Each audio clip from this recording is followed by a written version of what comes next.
Bonjour, bonsoir à tous et à toutes et bienvenue dans C'est une bonne situation ça, le podcast fait par et pour des étudiants. Immotez pas vous.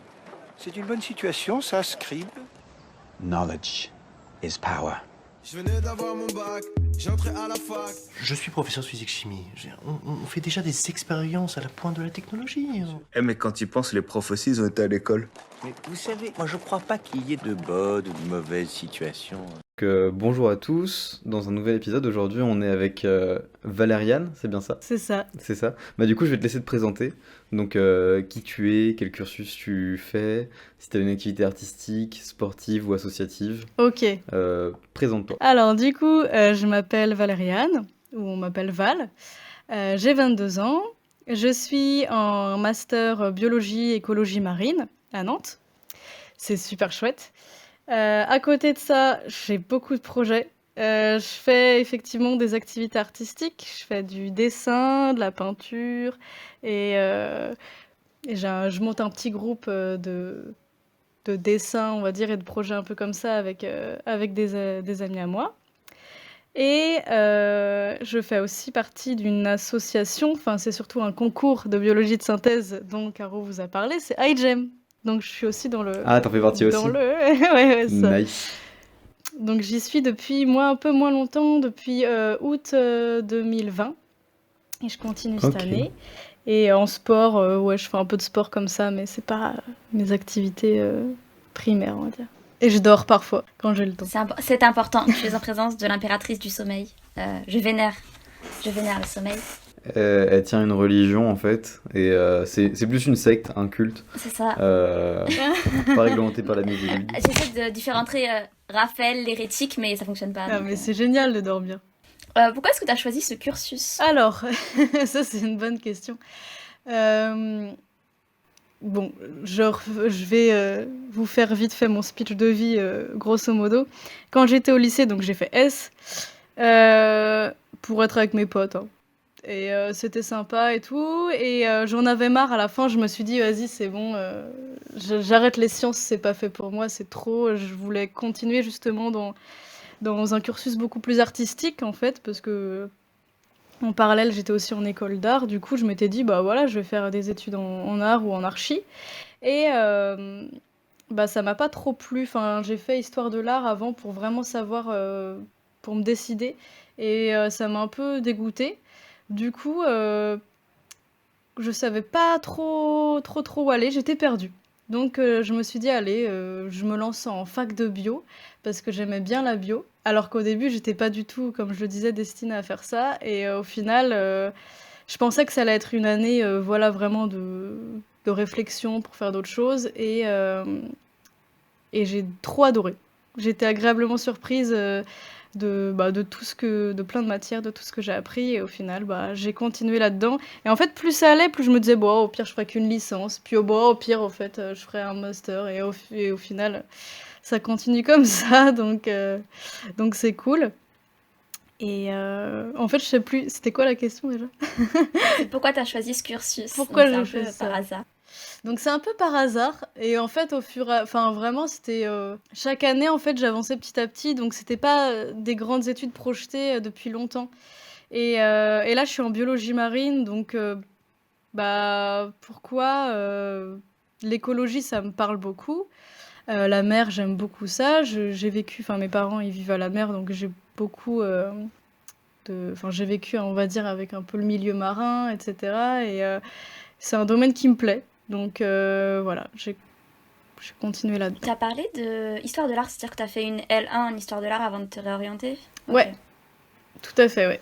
C'est ça. Et du coup, vous faites quoi en fac de bio? Est-ce que tu peux rentrer dans les détails un peu? Du coup, j'ai fait la même licence que Caro, par comparaison.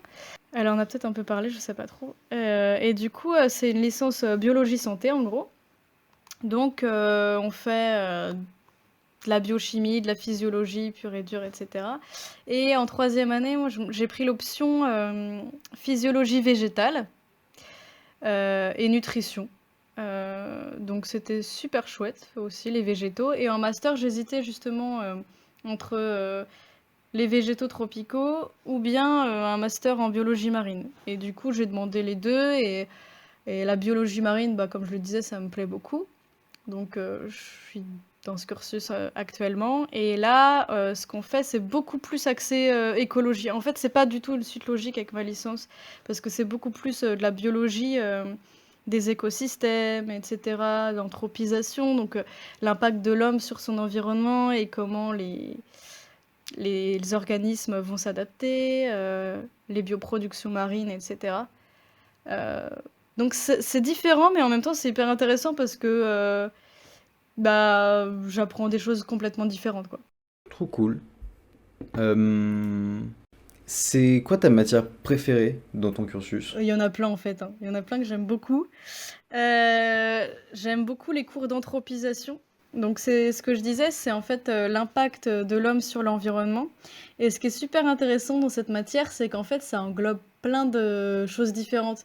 En fait, c'est à la fois de l'archéologie, de l'histoire, parce qu'il faut comprendre un petit peu d'où ça vient, comment ça a commencé avec bah, par exemple la période pardon, néolithique, avec les élevages, etc., l'agriculture. Donc l'homme, il avait déjà un impact sur son environnement, mais de manière équilibrée, on va dire. Je vous fais tout un topo.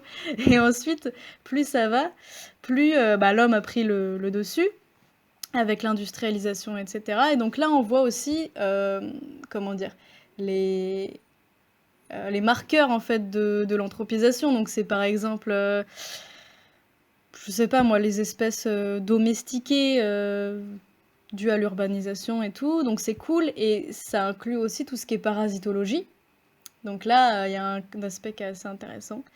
Et, euh, et l'écologie également. Donc c'est hyper vaste, c'est super chouette. Sinon, j'aime beaucoup comme matière les biologies marines, les bioproductions marines. Et l'éthologie aussi, c'est l'étude du comportement animaux. C'est super chouette, voilà. Et du coup, qu'est-ce que tu aimerais faire après? Caroline nous a parlé d'être chercheur. Moi, honnêtement, je sais pas. Parce que chercheur, en soi, ouais, ça doit être passionnant. Enseignant-chercheur, ça doit être super cool. Mais c'est quand même 3 ans d'études après le master. Donc je me dis, si j'ai l'opportunité de trouver une thèse qui me plaît carrément. Mais après, sinon, j'aimerais beaucoup, beaucoup travailler sur les récifs coralliens, sur la préservation, etc. Et je croise les doigts, normalement, ça s'annonce bien. Parce que j'ai été récemment acceptée pour un stage l'année prochaine de 6 mois en Indonésie sur les récifs de coraux, donc je suis trop refaite. C'est trop stylé. Cool. Ouais, je suis trop contente. C'est chouette. Grave cool. Et est-ce que c'est grâce à ce que tu fais avec l'IGEM aussi? Genre ça t'a permis d'accéder à ça ou pas du tout, ça n'a aucun rapport? Non, enfin, en vrai, ça pourrait, parce qu'en vrai, iGEM, ça fait un bon réseau. Mais là, pour le coup, ça n'a pas trop de rapport. En fait, petite anecdote assez drôle, c'est grâce à un prof à moi qui connaissait, en fait, qui avait fait une collab avec une chercheuse indonésienne qui travaille sur ça. Et en fait, c'est un prof de biostat, donc rien à voir, qui nous faisait cours un matin à 8h en présentiel. Et j'avais trop la flemme d'y aller. Et je me suis dit, est-ce que je reste dans mon lit ou quoi? Et j'étais tellement indécise que je me suis dit, vas-y, je me lève. Et tout le chemin pour aller à la fac, je savais pas si je devais rentrer chez moi dormir. J'étais vraiment dans une indécision totale. J'avais l'appel du sommeil. Et au final, je suis arrivée en retard évidemment, parce que j'étais beaucoup trop indécise sur tout le chemin. Et le prof a parlé de cette chercheuse qui travaille sur les coraux. Et du coup, je me suis dit, oh, trop bien! Donc je vais le voir à la fin de l'heure. Il me dit, bah écoute, je te file le contact, trop cool. Et elle m'a accepté directement. Donc j'ai été très contente d'être allée à ce cours. Comme quoi, il faut toujours aller en cours. C'est ça. C'est carrément Petite ça. leçon pour nos auditeurs. Ouais, je vais appliquer cette leçon du coup. Bah franchement, je crois que c'est très... Caro, si elle écoute le podcast, elle rigolera beaucoup parce que les cours à 8h, c'est pas fait pour moi. Et du coup, elle sait très bien que j'y arrive pas. Et donc là, c'est... Voilà, je pense que ça va me faire changer d'habitude. Comment est-ce que tu vois le fait d'être étudiant en France aujourd'hui en 2021 et qu'est-ce que tu penses de ton établissement d'enseignement supérieur? Étudier en France, bah... Personnellement, je pense que j'ai pas trop à me plaindre dans ma situation parce que je pense que en comparaison dans d'autres pays, après je sais pas exactement, mais dans d'autres pays la situation est un peu plus compliqué. J'imagine par exemple l'Amérique du Sud ou quoi, où là les confinements ils durent hyper longtemps. Enfin, ça a l'air d'être vraiment plus chiant pour suivre les cours et même pour juste être confiné, enfin tout ça. Après, c'est vrai qu'être en distanciel, c'est un petit peu compliqué quoi pour tout le monde. Surtout dans certaines situations, on est seul chez soi, donc faut garder de la motivation et puis c'est clairement presque infaisable de manière régulière. Après, moi ça va. Franchement, je suis en colocation et tout, donc ça se passe plutôt bien. Ouais, Oh, top. c'est cool. J'ai trop de la chance cette année. J'ai une colocation qui s'est faite et franchement, bien pour le confinement, quoi, parce qu'on n'est pas seul.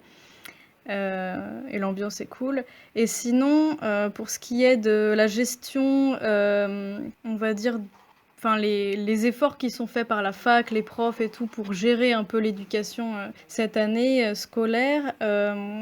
Je trouve que c'est plutôt cool. Franchement, en tout cas dans mon master, les profs ils font vraiment beaucoup d'efforts pour que nos cours ils soient au maximum en présentiel. Ils nous écoutent, ils nous demandent beaucoup si ça va. Enfin, au début du cours, ils sont ça va, comment vous vous sentez. Après, des fois, ils sont allés faire des tours dehors dans le temps qu'il fait beau. Enfin, ils sont vraiment. Il y a un aspect humain qui est assez important, qui est chouette. Mais il y en a, c'est pas le cas. Et il y en a, c'est vraiment. Ils nous mettent des quantités de travail astronomiques. Mais en plus, même le travail qui paraissait pas astronomique avant, là, juste assister aux cours, c'est déjà une quantité de travail horrible. Ouais, carrément. Ouais. Alors, c'est vrai que je trouve que ça implique une concentration et et c'est pas Carrément. aussi agréable que... En fait, même quand je veux dire que j'ai plus le temps de préparer les TD quand je suis à distanciel que quand on allait en cours en présentiel. Et pourtant, je me fais encore plus chier alors que j'ai préparé le TD, donc techniquement, je peux suivre et à participer. Et je sais pas, je trouve qu'il y a un manque d'un truc que j'aurais pas soupçonné. Mais oui, c'est vrai. Je sais Parce pas que vous. ouais, non, mais ouais. En fait, c'est vrai que les cours en présentiel, c'est un peu normal. Donc on y va, il y a quand même une ambiance avec des gens. Je sais pas, Il y a une c'est. routine, en fait. C'est-à-dire que vous changez de salle, on monte Ouais, les c'est ça. escaliers, je vois Raph, je l'engueule, il me paye un café. Tu vois, il y a quelque chose, tu vois. Moi, je vais pas revenir là-dessus. Et vous, c'est que du distanciel? On n'a pas de travaux pratiques, donc ouais. Toi, tu fais quoi en présentiel et qu'est-ce que tu fais en distanciel, du coup? Alors en présentiel, j'ai à peine un quart des cours. Donc c'est les travaux pratiques. Mais là, cette année, en plus, c'est chiant parce que, comme je le disais, enfin, c'est chiant. Comme je le disais, je suis plus axée écologie et du coup, il y a beaucoup moins de labos comparé à la licence. Donc, j'imagine que, j'en sais rien, mais que les présentiels labos, ça doit être quand même s'il y a des restrictions sanitaires, etc., j'imagine ça doit être un peu plus cool parce que là, nous, nos présentiels, c'est des études de stats et tout sur les ordinateurs. Donc, au final, on arrive, on est face à un PC, voilà. Vous avez fait le chemin jusqu'à la fac, quoi. Ouais, voilà, c'est ça. Et en plus, du coup, comme on voit pas trop les gens, quand on arrive et qu'on voit les gens en vrai, on parle, on n'a pas du tout envie de faire le TP, quoi. Normal. Donc voilà. Est-ce que tu envisages de partir à l'étranger pour faire une partie ou toutes tes études et pourquoi? Du coup, ouais, carrément.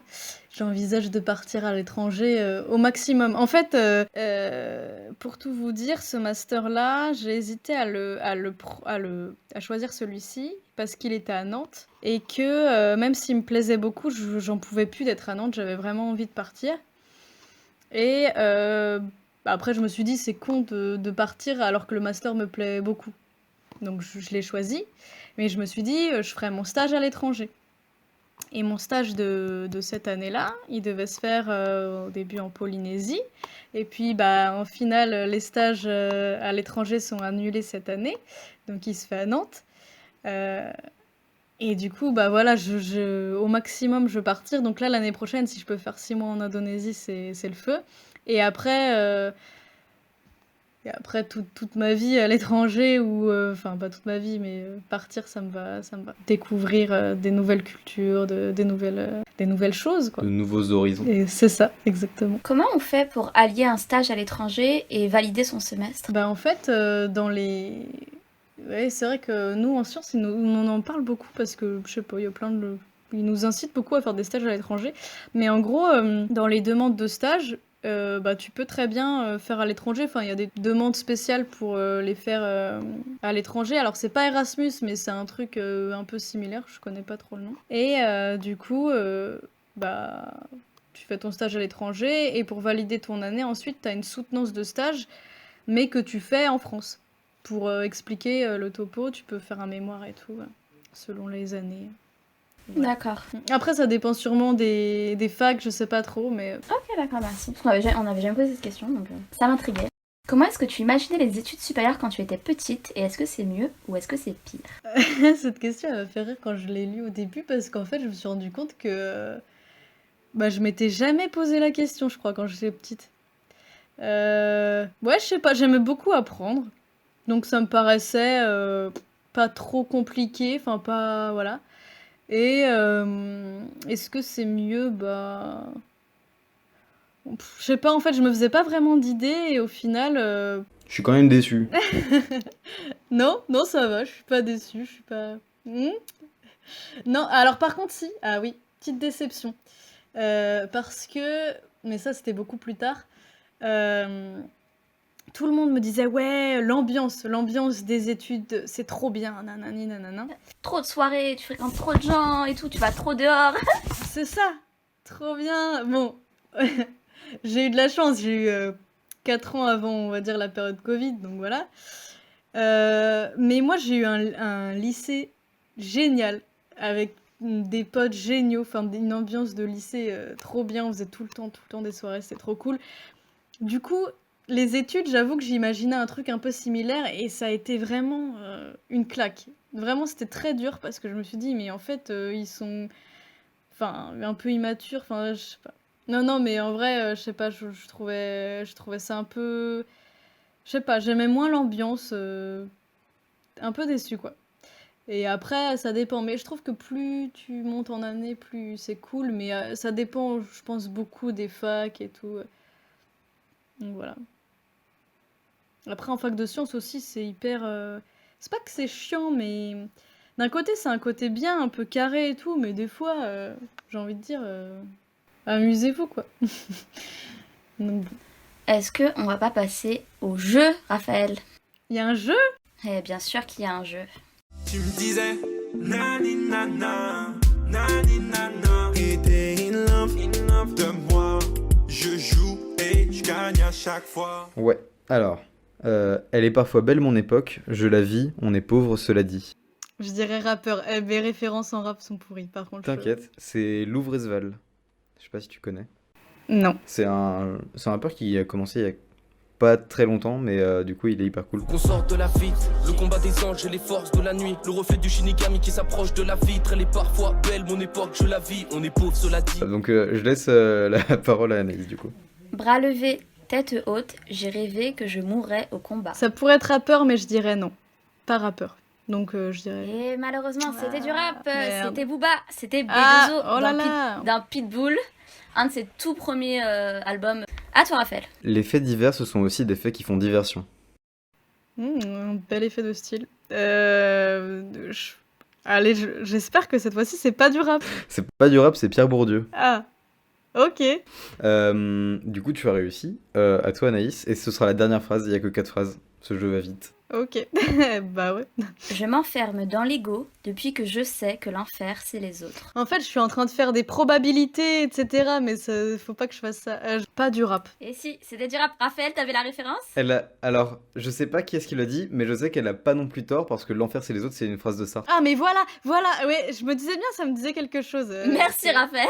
Mais du coup, là est tout le piège, puisque c'est le Damso d'un Éveillé, qui a un son où il kick quand même d'enfer. Donc voilà, mais... Enterrement de mots, je m'enferme dans l'ego depuis que je sais que l'enfer c'est les autres. Ok. Alors du coup, c'est un demi-point. Ah là là. Mais j'écoute pas trop de rap français aussi. Vas-y, donne des titres à écouter. J'adore Joey Badass, je sais pas si tu vois. C'est trop bien, c'est trop cool. J'adore son album, attends, c'est quoi? C'est 1999, je crois.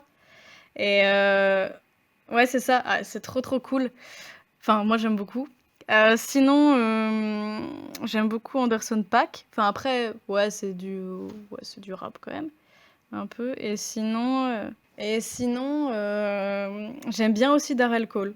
Alors ça, je crois qu'il rappe en anglais, mais par contre, il me semble, mais je suis pas sûre, qu'il est belge. Et t'as raison, c'est un rappeur belge Voilà. qui Je sais rappe pas en si... En anglais. tout cas, c'est cool. Stylé, j'irai écouter. Voilà. Ouais, du coup, c'est la fin. Et du coup, là, on passe aux questions perso, c'est ça, hein? Raconte-nous une anecdote sur quelque chose que tu pensais quand tu étais petite, mais qui s'est avéré faux. Bah si, j'avais un truc, mais c'est vraiment bête, hein. Ben, je croyais que, mais jusqu'à tard, quoi, que les avions... Je savais qu'on pouvait prendre l'avion, etc., donc que potentiellement c'était grand, surtout plus grand que nous. Mais comme je le voyais, bah, qu'il était très loin et qu'il apparaissait tout petit, je me suis dit, bah ouais, un avion, c'est grand comme ça, quoi. La perspective est valériane. Voilà, la perspective n'est pas... Est-ce qu'il y a quelque chose qui t'insupporte de manière générale dans la vie? Ouais, j'aime pas... Je déteste les non-dits, ça me saoule. Du coup, je suis un peu dans la confrontation. Pour éviter ça, je crois que ça me... Ah, j'aime pas les gens qui font des bruits de bouche quand ils mangent. Du coup, j'aime bien les gens qui sont hyper discrets. Enfin, les trucs comme ça me saoule. Ouais, voilà. Je pense que c'est à peu près... Enfin, j'ai pas trop de trucs qui me viennent en tête, sinon. C'est déjà pas mal, c'est déjà pas mal. On passe tout de suite à la catégorie What the fuck. Et du coup, on passe à la question la plus importante du podcast. Donc, je sais pas si t'es allé jusque-là, mais c'est la pierre angulaire, on va dire, du podcast. Si on veut parler en bons termes. Du coup, quelle couleur de dragibus préfères-tu? Les noirs. Je fais une étude statistique en fait pour essayer de démontrer Les mon autres, ils sont hypothèse pas qui est que les noirs et les bleus, c'est les préférés de tout le monde. À peu près, en général. Bah, en vrai, je mettrais les noirs en première place et les bleus en deuxième place. Quoique les roses... Il y a des roses? Ouais. Il y a des roses. Il y a des Ça va. roses, des rouges, des verts, des jaunes, des Ouais, bleus et des les noirs. jaunes et les normalement. verts, ils sont pas très bons. Après, je vais vous avouer quelque chose, les Haribo, je suis vraiment pas fan, et les dragibus, j'aime bien vite fait, mais... Je n'aime pas ça, donc Pas de t'inquiète pas, souci. tu n'es pas... Écoute, Voilà. c'est pas grave. Ah. Tu valides mon hypothèse, du coup ça va, tu es quand même accepté. T'es pas encore cancel. Tu n'aurais jamais été cancel, t'inquiète pas. Tant mieux, Euh, cool. Si tu avais un chef cuisinier avec toi là tout de suite, tu lui demanderais quoi? Je crois que je demanderais un bon plat de lasagne végé. Je suis végétarienne. Force. Toi aussi, Ouais. cool. On est là, Ah, Raphaël, tu as une amie? C'est bien. représente. Pourquoi t'es végétarienne toi? Ils sont partout. Pourquoi Pourquoi? Bah, au début... C'est pas du tout une Non, question non, non, non. accusatrice ou quoi, hein. Euh, Tu as tes raisons, on s'en fout. Ah ouais. Bon, bah, de toute façon, je m'en fous. Enfin, c'est pas un truc... En fait, je suis pas... Oh, tu manges de la viande. Enfin, bon... Oui, non, mais c'est juste, on va pas te juger ou quoi, si t'es... Surtout que t'es un pays conquis parce que Raphaël est végétarien. Enfin, ça me dérange pas du tout d'en parler. Et en plus, bah, un peu des raisons. Au début, c'était... Je mangeais peu de viande, en fait. Je réduisais de fou ma consommation de viande, plus pour l'aspect santé, parce que trop en manger, c'est pas bon, et puis parce que j'ai jamais été habituée à en manger beaucoup, en fait. Et après, bah, c'était d'un point de vue écologique et aussi l'impact des animaux. Et en fait, je me suis rendu compte, enfin, c'est ce qu'on m'a dit, ce que j'ai lu dans des études et tout, que en gros, il me semble que si on veut manger de la viande bien, en mode chez le charcutier, etc., nanana, c'est mieux pour la cause animale, mais écologiquement, c'est hyper mauvais. Enfin, c'est beaucoup plus d'impact carbone que si on achète en grande industrie de ouf, mais là, la cause animale, elle est pourrie. Du coup, je me suis dit, bah, autant ne pas manger de viande. Et surtout, j'ai fait mon premier confinement avec des végétariens, donc ça m'a un petit peu aidé dans ce choix. Ok. C'est ça. Et toi, du coup, pourquoi? Moi, ça combine un peu raison de santé, parce que, bah, en manger trop, c'est pas bon. Après, je dis pas que pour ça, il faut arrêter d'en manger, c'est juste, bah, je me disais, en manger trop, c'est pas bon. Et moi, vraiment, c'est pas comme toi où t'en mangeais déjà pas beaucoup avant. Moi, vraiment, c'est une famille où, genre, quand la saison des barbecues commence, c'est-à-dire à peu près en mars, En mars. et quand elle se Non, mais je rigole. De mars à novembre. Non, mais en gros, on commence les barbecues vers, je sais pas, juin. Ouais. Et en général, mon père, il pousse jusqu'à ce que vraiment il caille dehors. Donc c'est-à-dire que je crois qu'il a fait des barbecues encore à l'extérieur jusqu'en décembre. Ah ouais, ouais. Rien ne l'arrête. Et le barbecue, alors en été, c'est vraiment facile, midi et soir. Et toute la semaine, il n'y a pas de pause. Donc du coup, on mangeait vraiment beaucoup de viande. Et du coup, je me suis dit, bah vas-y, je vais arrêter direct, ce sera plus simple.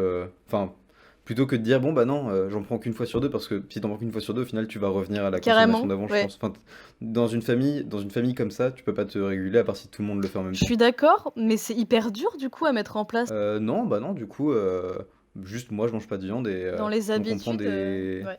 des substituts au soja. Bon, c'est pas le Mm. meilleur, mais c'est le plus simple pour pouvoir manger comme eux, on va dire. Ouais, Quand ils font un barbecue, bah, ils mettent un steak végétal ou un truc comme ouais. ça. Et sinon, c'est juste des trucs de légumes. Enfin, en général, je prends juste les accompagnements qu'ils mangent. Mm. C'est mon repas avec un peu plus de consistance parce que je rajoute des choses, mais Ouais, c'est très bon aussi. voilà. Et du coup, à la base, c'était pour la santé, puis aussi pour l'écologie, du coup. Mm. Bon, du coup, contradiction vu que je mange des trucs à base de soja et que ça vient pas mal Ouais.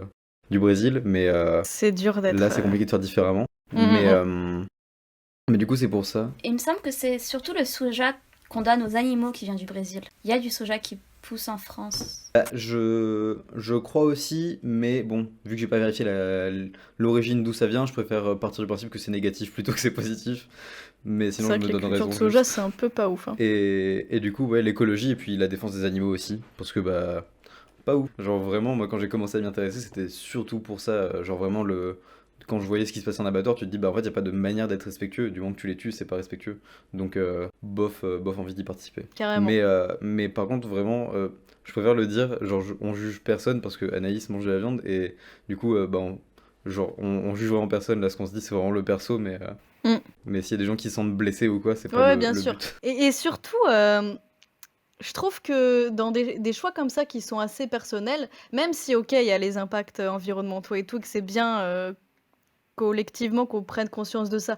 Mais après, comme vous dites, c'est les choix de chacun et en fait, forcer quelqu'un ou juger des gens, c'est contre-productif. Oui, ça sert à rien. Si on veut, enfin, c'est mieux, je trouve, d'inspirer des gens, à la limite, ou qui prennent conscience d'eux-mêmes, et là, ça a un réel intérêt dans la durée, on va dire, que de forcer pour n'importe quel sujet. Complètement, si tu fais... En fait, il faut que les gens soient convaincus eux-mêmes de le faire, pas que toi t'aies cherché à Mm. prêcher pour ta paroisse, parce que bah, j'avais une pote qui avait tenté pendant le premier confinement de le faire sans aucune conviction, juste, oh, pendant une semaine je vais être végétarienne. Bah, elle a tenu 2 jours parce que sa mère a sorti du saucisson et qu'elle avait aucune conviction, et c'est normal en même temps, tu peux pas... Carrément. Tu peux pas faire un Je suis truc, d'accord. un effort aussi grand, je trouve, quand t'as pas de conviction. Oh, j'étais pas très bavard là au début de l'épisode et là tu m'as lancé sur un sujet. Ah ouais, mais ça part direct. Mais c'est hyper intéressant, je trouve, tout ce qu'il y a à dire là-dedans et puis même toutes les critiques qu'il peut y avoir j'allais dire mouvement, c'est pas vraiment un mouvement, mais mode de vie. Enfin, je me suis vraiment hyper intéressé parce que bah, je me prenais des critiques de pas mal toutes parts quand j'ai commencé à l'être et du coup. Ah ouais? Ouais, bah en fait, dans ma famille, Ok. un peu, mais parce que bah, tu remets en question leur mode de vie, c'est normal. Mais vraiment, j'ai eu pas mal de potes. J'étais en école d'ingé quand je suis devenu. Tous, ils étaient en mode oh, mais c'est complètement débile, c'est n'importe quoi. Mais ils se foutaient de ma gueule vraiment H24. C'est violent. Trop chiant parce que ça fait longtemps. Bah, du coup, là, ça va faire 3 ans, je crois. Attends. Si, non, ça va faire 3 ans. Ok. Et toi, ça fait combien de temps? Ça fait du coup pas longtemps. Enfin, du coup, comme je disais, j'en mangeais vraiment hyper rarement. Ça fait 4 ans que j'en mange très peu. Mais du coup, ça fait 1 an. 1 an. Ok. Et tu vois, contrairement à toi, au début, j'avais très peur du regard des autres. Vraiment. Et surtout de la famille, les grands-parents et tout, parce que c'est moins dans leurs habitudes, tout ça. Et au final, en fait, à partir du moment où je me suis vraiment mis la restriction en mode, bah, c'est comme ça. Et ben en fait, ils l'ont tout de suite compris. Ils se sont dit, bah ouais, c'est comme ça. Alors qu'au début, quand je leur disais, parce que mon processus, enfin mon cheminement de pensée pour réussir à l'être, on va dire, être végé, bah c'était un peu long. Et au début, quand je leur en parlais, je me disais, ouais, j'aimerais bien arrêter ou réduire. Ils étaient, trop débile et tout, nanana. Et au final, quand c'est assumé, je trouve que c'est mieux pris de l'entourage. Ok, bah moi en vrai, ce qu'il y a c'est que ils ont pas eu le temps de s'y préparer parce que vraiment du jour au lendemain je leur ai dit en fait aujourd'hui je mange plus de viande. Genre moi j'avais fait mon chemin de réflexion mais je leur en ai pas parlé. Et du coup du jour au lendemain j'ai fait bon bah en fait aujourd'hui je mange pas de viande mais les autres jours de la semaine et du mois et de l'année pareil. Et du coup ils l'ont pas très très bien pris. Mais en plus moi mes grands-parents portugais ils ont connu pas la famine, mais juste ils ont connu beaucoup de difficultés quand ils étaient plus jeunes. Et du coup, la viande, c'est vraiment quand tu peux y avoir accès, c'est que tu as une bonne situation et que tu es logiquement en bonne santé grâce à ça, etc. pour eux. Donc le fait que je le sois pas, vraiment, ils pensent que je suis malade. Mais vraiment, en fait, je les vois pas souvent et quand ils me voient, ils font. Tu manges toujours pas de. D'accord, pas grave. Ah ouais. Mais je leur en veux vraiment pas, ça c'est vraiment pas grave. Ça me gênerait plus de la part de mes parents, mais ils y sont faits. Mais faut communiquer, c'est tout. S'expliquer et Oui. maintenant ils ont accepté. Carrément. On dirait vraiment que je parle d'un truc horrible que je leur ai imposé. Et du coup, depuis, je torture des enfants dans ma cave et voilà, ils ont pas le choix. Mais ils ont accepté, c'est un mode Bah de non, vie, c'est un choix. Écoute, Finalement, ils s'y sont habitués. C'est un mode de vie, c'est mes valeurs. c'est comme ça que je fonctionne en fait. Horrible. Ouais. Écoute, après cette longue divagation, du coup on profite que tu sois en sciences. Quelle est ton expérience scientifique préférée? En labo, vous voulez dire? N'importe. Genre une expérience qui a été faite, une étude ou quoi. Enfin, quelque chose qui t'intéresse. Ah, ok. Ah, il y a un truc que j'aime trop. Alors, c'est un peu drôle parce que c'est pas... Enfin, c'est pas que c'est pas en lien avec mes études, mais c'est beaucoup plus axé santé et génétique. J'aime beaucoup déjà la génétique comme matière. Mais ce qui est chiant avec la génétique, enfin, moi j'aime beaucoup la théorie. Mis en pratique dans des études à long terme, éthiquement, je trouve pas ça très correct. Enfin, moi, j'aimerais pas le faire, en tout cas, parce que souvent, quand tu es en études de génétique formelle, en tout cas, tu vas devoir manipuler sur des animaux, etc. Mais par contre, il y a un truc en génétique que je trouve génial, c'est l'épigénétique. En fait, c'est les modifications de ton ADN, mais sans toucher... comment dire? En fait, c'est une modification de ton génome sans toucher à tes brins d'ADN tels qu'ils soient. Donc, c'est-à-dire que, je sais pas si trop vous voyez, mais l'ADN, il reste quasiment intact, mais c'est vraiment les méthylations, etc., enfin, des changements qui se font non pas par l'inné, mais par l'acquis. Donc, c'est ton environnement, ton mode de vie, etc., qui va influencer ton génome, et donc c'est des mécanismes réversibles. C'est comme, en gros, c'est comme les facteurs aggravants dans les cancers. C'est comme on dit. C'est ça. Je me fais juste un petit insert ici parce qu'on n'a pas été vraiment clair sur ce que c'était, donc je me permets de l'insérer ici. L'épigénétique, selon Wikipédia, c'est la discipline de la biologie qui étudie la nature des mécanismes modifiant de manière réversible, transmissible et adaptative l'expression des gènes sans en changer la séquence nucléotidique, soit l'ADN. En fait, on a tous le même ADN, c'est pour ça qu'on est tous des êtres humains.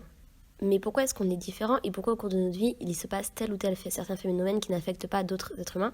Ça, c'est à cause de l'expression de nos gènes.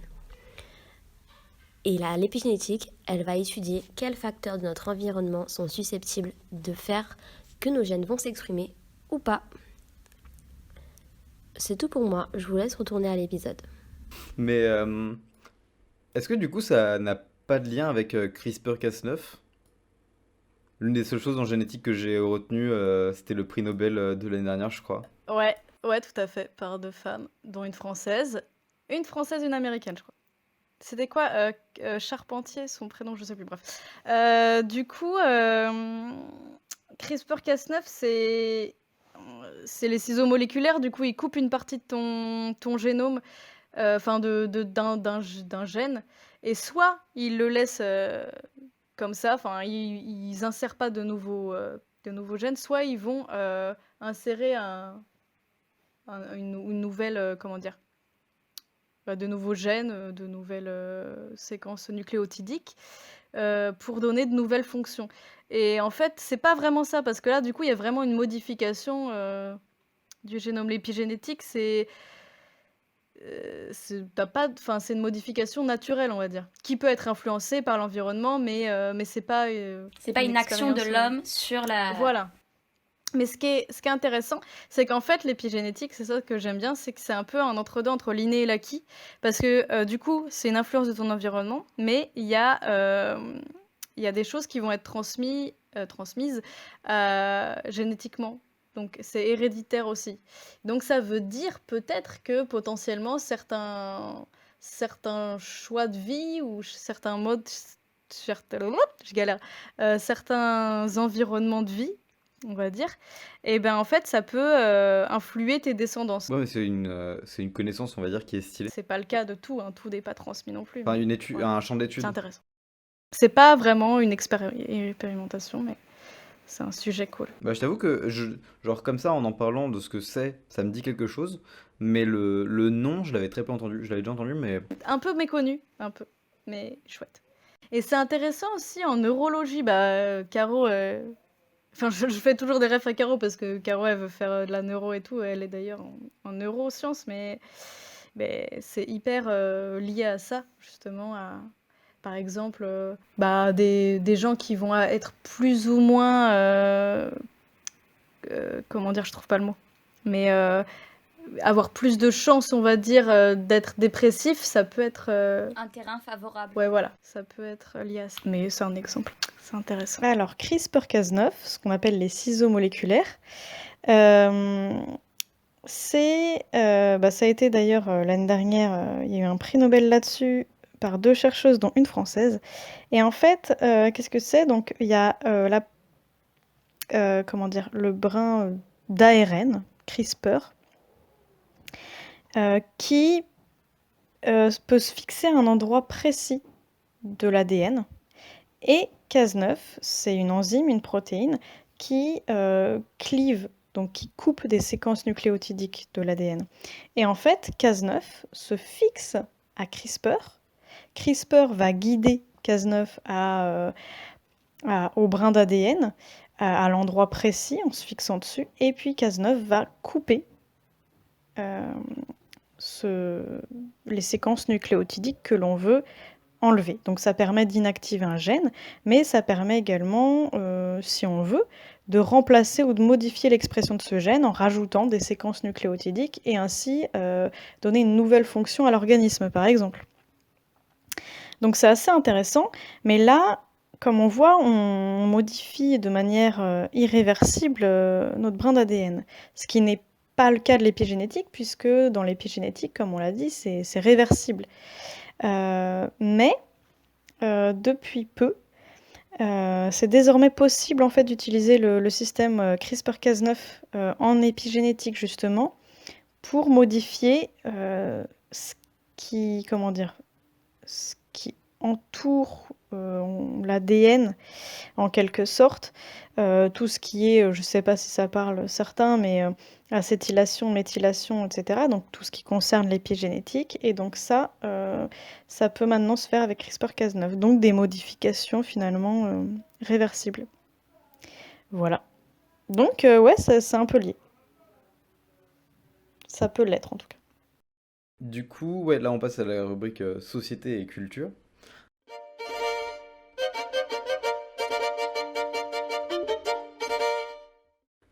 Donc la question c'est, est-ce qu'il y a une série, une musique, un livre, un film par lequel tu te définis? Mais ça aussi, j'ai vu cette question et je me suis dit, waouh, il y a trop en fait, pareil, je me suis jamais posé cette question, il y a trop de trucs auxquels je me définis. Après, il y a plein de trucs auxquels je pense là. Il y a une série que j'aime beaucoup, beaucoup.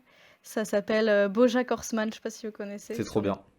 C'est génial. Ah, t'aimes bien? Ah, parce que t'as fait une tête un peu. Je me suis dit, oh là là, j'aime trop, c'est génial. On est d'accord. C'est l'une des meilleures séries que j'ai vues sur Netflix. Ah, mais voilà, ouais, je suis carrément d'accord. Et il y en a plein qui. Je sais pas, il y en a plein qui aiment pas trop, ils trouvent ça trop barré et tout. Je trouve que. Il y a beaucoup de gens qui adhèrent pas aussi au style de dessin qui est particulier. Ouais, carrément. Mais... Et je suis d'accord, il faut s'adapter un petit peu. Bah, il est bizarre, mais au final, tu t'y fais et j'y suis trop attaché maintenant. Oui, c'est ça. L'ensemble rend tellement C'est bien. hyper bien écrit. Les personnages sont attachants et Tout le monde est les 2 attachant. dernières saisons sont folles. C'est ouf. Moi, ce dont je me souviens pas mal, et ça m'avait marqué parce qu'il y a des gens qui en parlaient, c'était l'épisode sous l'eau complètement muet. Oui. J'ai Cet trop épisode, il envie est pas que mal, ce soit ouais. pas un podcast et que ce soit un truc visuel et qu'on puisse juste mettre l'épisode là. Genre pendant 20 minutes, il y a juste l'épisode, après on retourne au podcast. C'est pas possible, c'est pas grave. Carrément. Faudrait mettre un petit extrait. Ouais, Mais c'est trop bien. Franchement, BoJack Horseman. C'est cool parce que tout au long de l'épisode, on fera plein de recommandations alors qu'il y en a à la fin. Mais BoJack Horseman, c'est top. Mais du coup, tu te définis par BoJack Horseman parce que c'est quand même du drame comique. c'est trop cool. Oui, c'est vrai. Je sais pas si je me définis, mais en tout cas, elle m'a marqué. Sinon, sinon, bah, c'est plutôt des musiques pour le coup. Mais plein de musiques, encore une fois. Il y en a une qui s'appelle The Sea de Morkiba, je crois que ça s'appelle.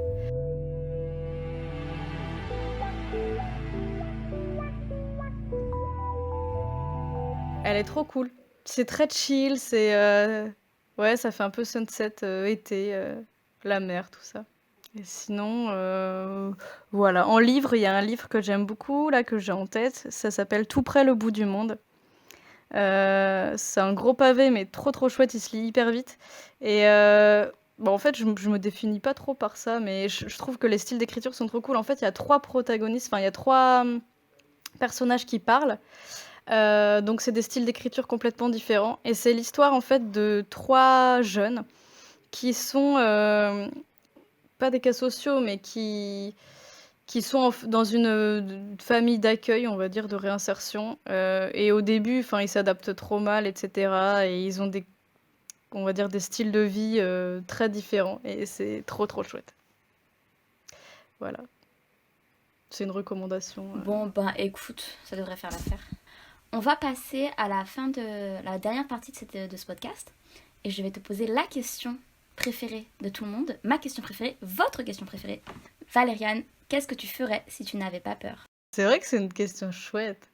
Bah, j'oserais plein de choses, j'imagine. Après, c'est un peu...